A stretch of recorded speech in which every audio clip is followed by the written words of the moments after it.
Hello everyone. आज से हम लोग एनवायरमेंटल केमिस्ट्री की लेक्चर सीरीज स्टार्ट करने जा रहे हैं। ये टॉपिक अपने आप में बहुत इंपॉर्टेंट टॉपिक है, ना केवल इसलिए क्योंकि इससे हर कॉम्पिटिशन एग्जाम्स में क्वेश्चन पूछे जाते हैं, बट इसलिए कि आज जो हमारे एनवायरनमेंट की कंडीशन हो रही है, इतना पॉल्यूशन हो रहा है, तो वी शुड नो कि हम लोग कैसे रिस्पॉन्सिबल हैं इन सब के लिए, हम लोग किस तरीके से बचा सकते हैं अपने एनवायरनमेंट को। क्योंकि हम लोग क्या कर रहे हैं, जिस डाल पर हम बैठे हैं हम उसी को कट कर रहे हैं। तो अभी भी टाइम है संभलने का, नहीं तो आने वाले टाइम में सिचुएशन और भी वर्स्ट होगी। आज के इस लेक्चर में हम लोग एयर पोल्यूशन का इंट्रोडक्टरी पार्ट कंप्लीट करेंगे, बट उससे पहले हमें ये पता होना चाहिए कि व्हाट इज़ एनवायरनमेंट। देखिए, एनवायरनमेंट क्या है, जो भी हमारे आसपास की परिस्थिति है, जो सराउंडिंग्स हैं, कंडीशंस हैं जिनमें पर्सन, एनिमल और प्लांट्स रहते हैं, एक्चुअली उसे ही कहा जाता है एनवायरनमेंट, राइट। और एनवायरमेंटल केमिस्ट्री क्या है कि एनवायरनमेंट, उसके कंपोनेंट और जो केमिकल्स होते हैं उनका एनवायरनमेंट पर क्या इफेक्ट होता है, कैसे वो पोल्यूशन क्रिएट करते हैं, इन सब की स्टडी केमिस्ट्री की जिस ब्रांच में की जाती है उसे कहा जाता है एनवायरमेंटल केमिस्ट्री। ठीक है, अब देखिए, जो हमारी अर्थ है उसको टोटल 4 स्फीयर्स में डिवाइड किया गया है। कौन कौन से स्फीयर्स हैं? First is lithosphere, hydrosphere, atmosphere और बायोस्फीयर। क्या मतलब है लिथोस्फीयर का? देखिए, L for lithosphere and L for land part. मतलब जो अर्थ का सॉलिड पार्ट है, लैंड पार्ट है, रॉकी पार्ट है जिसमें सॉइल प्रेजेंट होती है, वो सब मिलके बनाते हैं लिथोस्फीयर। हाइड्रोस्फीयर क्या है? जो भी अर्थ पर, अर्थ के नीचे या अर्थ के ऊपर जितना भी वाटर है वो सारा मिलके बनाता है हाइड्रोस्फेरिक पार्ट। नाउ एटमॉस्फेयर क्या है, इसके बारे में अभी हम थोड़ी देर बाद और डिटेल में स्टडी करेंगे, बट फॉर नाउ हमें ये पता होना चाहिए कि हमारा जो अर्थ है उसके चारों तरफ एक गैसियस एनवलप है जिसे एयर कहा जाता है, बेसिकली वही एटमॉस्फेयर है।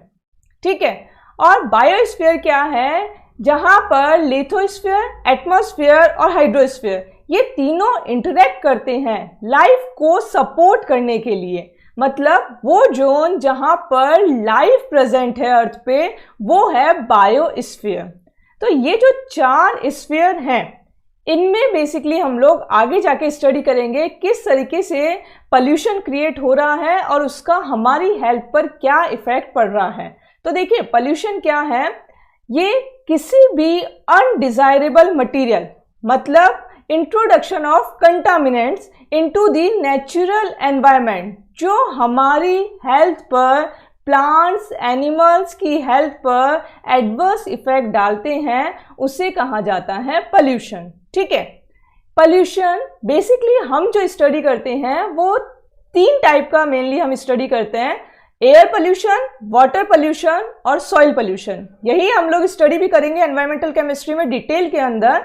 बट और भी 3 तरह के पोल्यूशन है, that is noise pollution, marine pollution और थर्मल पोल्यूशन।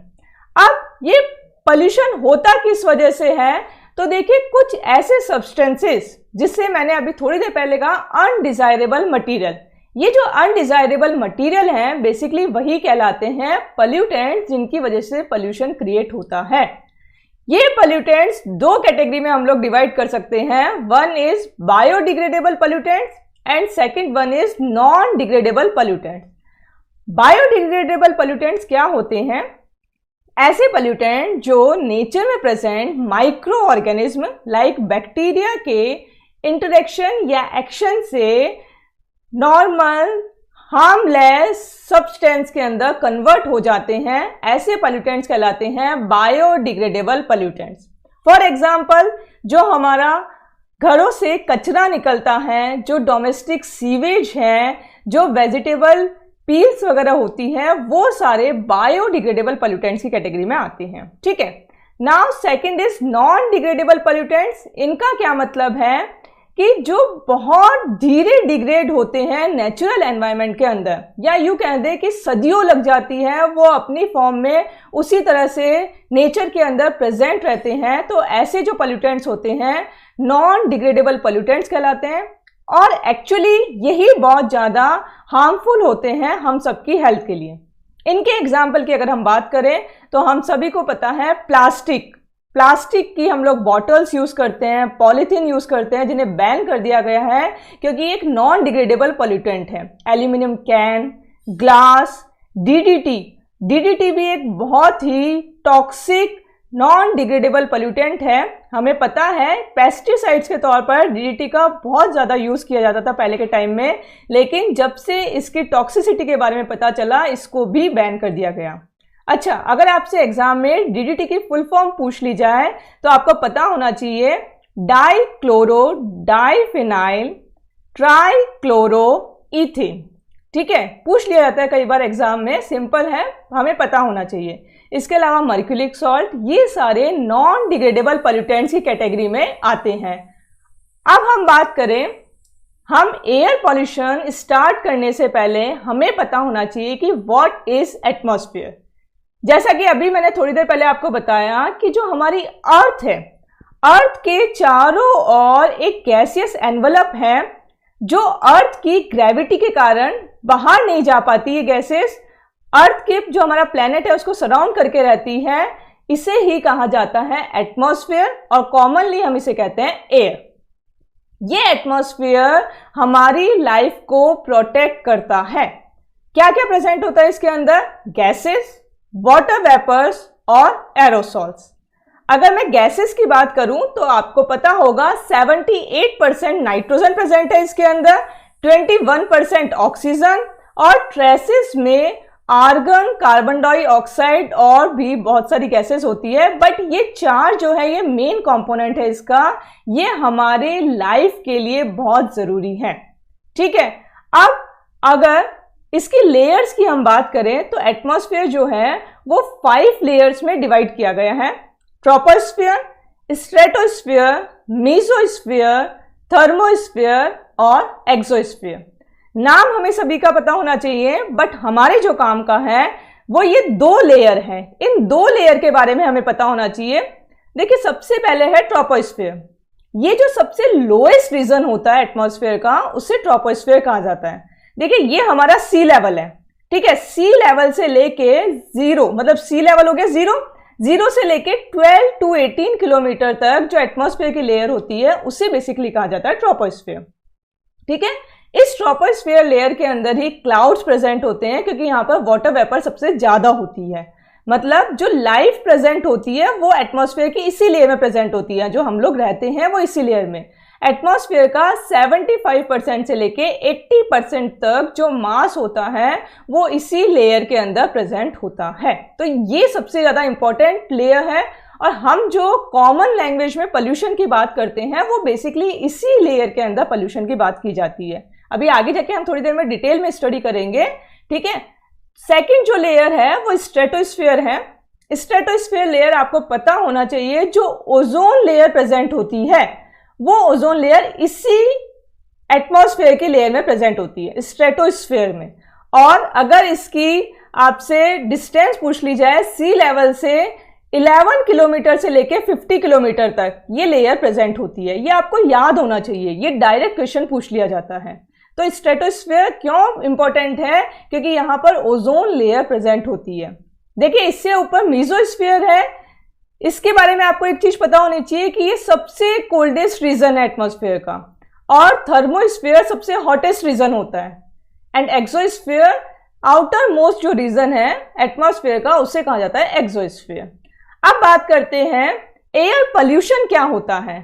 तो जब भी एयर का कंपोजिशन डिस्टर्ब हो जाए कुछ फॉरेन पार्टिकल्स के प्रेजेंस के कारण, जो कि हार्मफुल हो हमारी हेल्थ के लिए, प्लांट्स और एनिमल्स की हेल्थ के लिए, तो उसे कहा जाता है एयर पोल्यूशन। मतलब सिंपल लैंग्वेज में जो एयर में प्रेजेंट है गैसेस, उनके अलावा और अदर गैसेस इंक्लूड हो जाए, या कुछ सॉलिड पार्टिकल्स जिन्हें पार्टिकुलेट्स कहा जाता है, बहुत छोटे छोटे जो पार्टिकल्स होते हैं, अगर वो प्रेजेंट हो तो उसकी वजह से कंपोजिशन चेंज हो जाएगा एयर का, और वो कहलाता है एयर पोल्यूशन। ठीक है, अब देखिए एयर पोल्यूशन कितने तरह का होता है।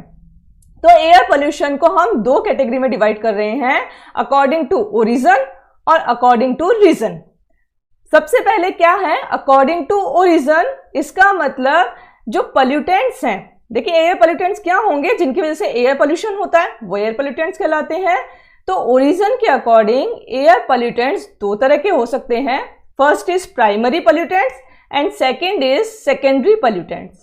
क्या मतलब है प्राइमरी पोल्यूटेंट का, ऐसे पोल्यूटेंट जो डायरेक्टली एमिट होते हैं किसी भी प्रोसेस के द्वारा या किसी सोर्स के द्वारा डायरेक्ट एनवायरनमेंट में जो जाते हैं, ऐसे पोल्यूटेंट्स कहलाते हैं प्राइमरी पोल्यूटेंट्स।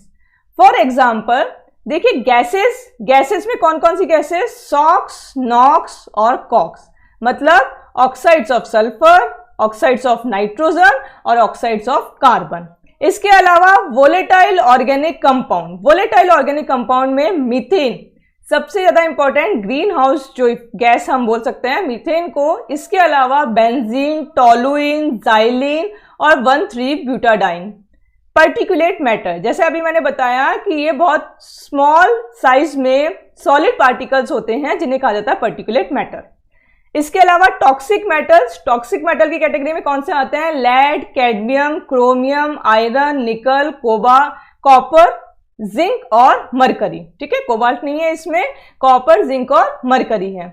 इसके अलावा CFC, क्लोरोफ्लोरोकार्बन्स के अंदर जिन्हें हम फ्रियॉन गैस भी कहते हैं, जो हमारे घरों में एयर कंडीशनर जो हम यूज करते हैं, रेफ्रिजरेटर्स जो हम लोग यूज करते हैं, वहां से निकलती है, ये प्राइमरी पोल्यूटेंट की कैटेगरी में ही आती है। इसके अलावा agrochemicals, for example pesticides, fertilisers, radio active waste, ये बहुत ही इंपॉर्टेंट है, आपसे पूछा जा सकता है कि इनमें से कौन सा रेडियो एक्टिव वेस्ट है या एयर पोल्यूटेंट की कैटेगरी में आता है, तो आपको पता होना चाहिए रेडॉन 222, आयोडीन 131, स्ट्रॉन्शियम 90 और प्लूटोनियम 239। इसके अलावा ऑडर्स जो स्मेल निकलती है गार्बेज से, सीवेज से, इंडस्ट्रियल प्रोसेस से, ये सारे प्राइमरी पोल्यूटेंट्स, क्योंकि ये जिस फॉर्म में निकले हैं सोर्स से, अनमॉडिफाइड फॉर्म में हमारे एयर में प्रेजेंट रहते हैं, एटमॉस्फेयर में प्रेजेंट रहते हैं और उसे पोल्यूट करते हैं, इसलिए ये प्राइमरी पोल्यूटेंट्स हैं। सेकेंडरी पोल्यूटेंट क्या होते हैं, जो प्राइमरी पोल्यूटेंट निकले थे अगर वो आपस में रिएक्शन कर जाएं, उनकी केमिकल रिएक्शन से नए पोल्यूटेंट जब बनते हैं तो उसे कहा जाता है सेकेंडरी पोल्यूटेंट। फॉर एग्जांपल इसमें फोटोकेमिकल ऑक्सीडेंट जो आते हैं वो इस कैटेगरी में आते हैं। फोटोकेमिकल स्मॉग जो स्मोक और फॉग से मिलके बनता है। ओजोन, पैन का फुल फॉर्म क्या है, पर ऑक्सी एसिटाइल नाइट्रेट। H2SO4 जो हमारे सॉक्स हैं उनकी वाटर से रिएक्शन, जब वाटर वेपर से रिएक्शन करते हैं तो सल्फ्यूरिक एसिड बनाते हैं। HNO3 जो नॉक्स हैं उनकी जब वाटर वेपर से रिएक्शन होती है तो HNO3 बनता है, और हमें पता है ये दोनों कंपोनेंट एसिड रेन के कंपोनेंट्स हैं। ठीक है, आगे जाके हम लोग डिटेल में स्टडी करेंगे एसिड रेन के बारे में भी कि क्या होती है ये एसिड रेन। तो ये सारे जो पोल्यूटेंट्स हैं ये प्राइमरी पोल्यूटेंट्स की केमिकल रिएक्शन के द्वारा बने हैं, इस वजह से इन्हें कहा जाता है सेकेंडरी पोल्यूटेंट्स। तो ये तो दोनों कैटेगरी हुई अकॉर्डिंग टू ओरिजिन। अगर मैं बात करूं अकॉर्डिंग टू रीजन का मतलब है कि वो कहां पे प्रेजेंट है पोल्यूटेंट्स। जैसे कि अभी मैंने थोड़ी देर पहले बताया था कि ट्रोपोस्फेरिक पोल्यूटेंट्स की हम बात करते हैं बेसिकली जब हम लोग कॉमन लैंग्वेज में बोलते हैं पोल्यूशन के बारे में, तो उसी अकॉर्डिंग इन्हें दो कैटेगरी में डिवाइड किया गया है, ट्रोपोस्फेरिक पोल्यूटेंट्स और स्ट्रेटोस्फेरिक पोल्यूटेंट्स।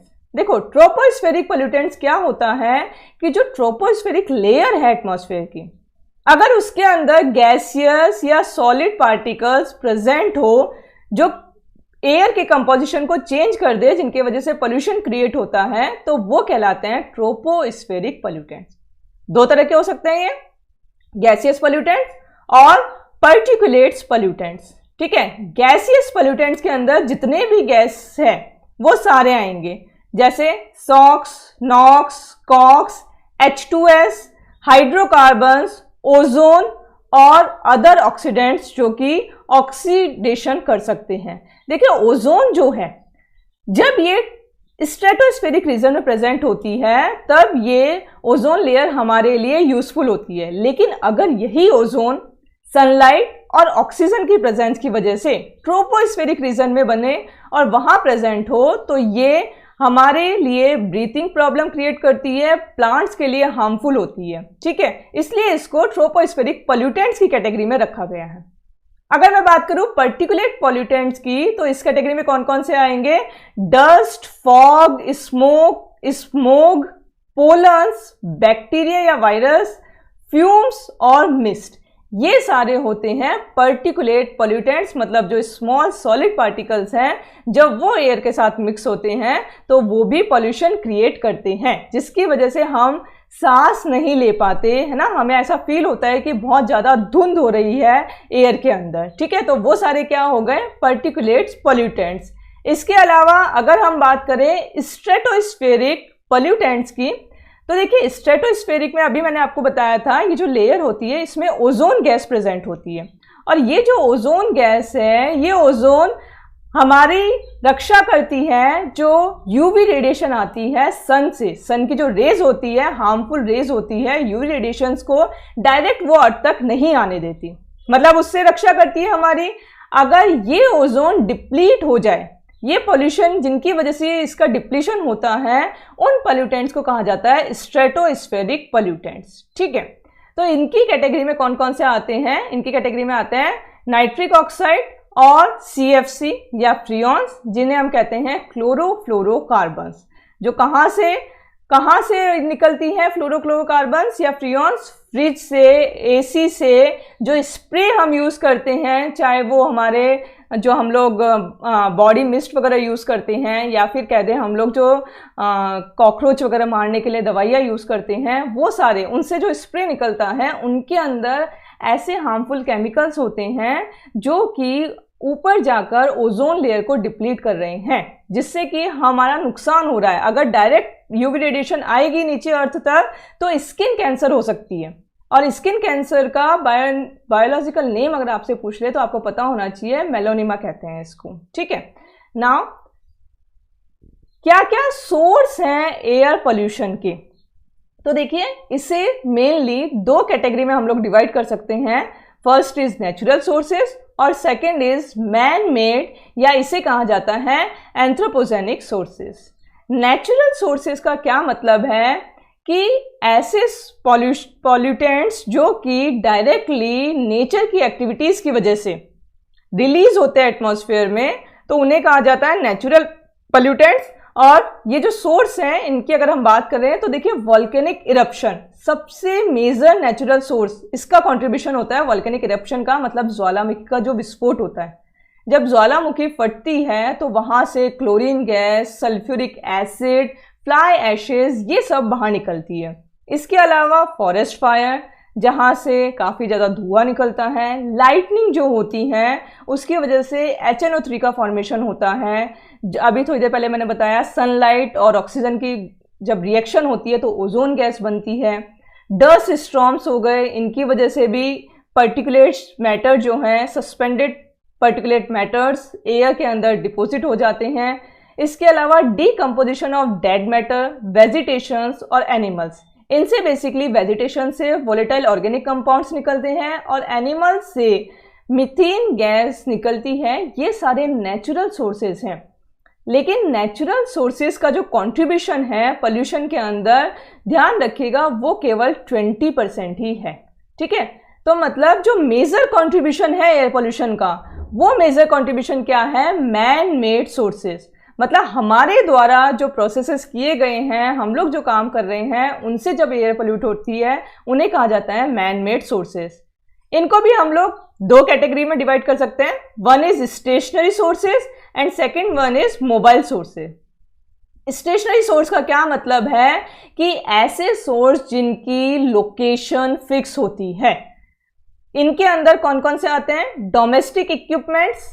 डोमेस्टिक इक्विपमेंट्स में वही फिर से AC, रेफ्रिजरेटर, ठीक है। इसके अलावा जो हम घरों में कोल बर्न करते हैं, वुड, ऑयल, LPG, इन सबको बर्न करने से भी बहुत सारी हार्मफुल गैसेस बाहर निकलती हैं, ठीक है। इसके अलावा डोमेस्टिक इक्विपमेंट्स और इंडस्ट्रियल एक्टिविटी, ठीक है, इनको हम लोग पॉइंट सोर्स भी कह सकते हैं।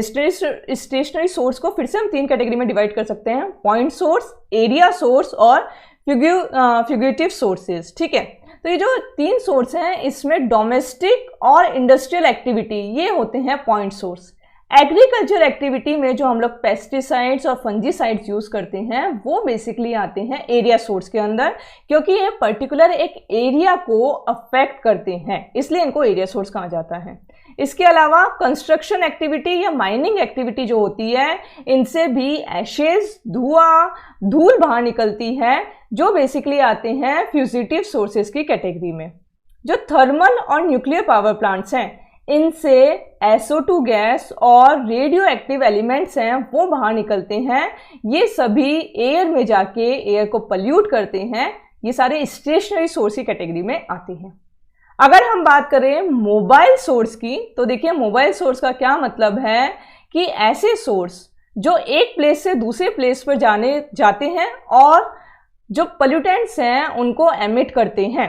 फॉर एग्जाम्पल ऑटोमोबाइल्स के अंदर जितने भी हमारी कार, ट्रक, बस, ट्रेन या फिर हम बोलते हैं एयरक्राफ्ट, ये सारे क्या हैं ऑटोमोबाइल्स की कैटेगरी में आते हैं। ये एक प्लेस से दूसरे प्लेस तक ट्रैवल करते हैं, ठीक है। और इनके से क्या निकलता है बाहर हमें पता है, इनसे वोलेटाइल ऑर्गेनिक कंपाउंड्स, हाइड्रोकार्बन्स, जो कार्बन के ऑक्साइड्स हैं वो, नाइट्रोजन के ऑक्साइड, सल्फर के ऑक्साइड, ये सारे पर्टिकुलेट मैटर्स हो गए, ये सारे पोल्यूटेंट्स निकलते हैं ऑटोमोबाइल से।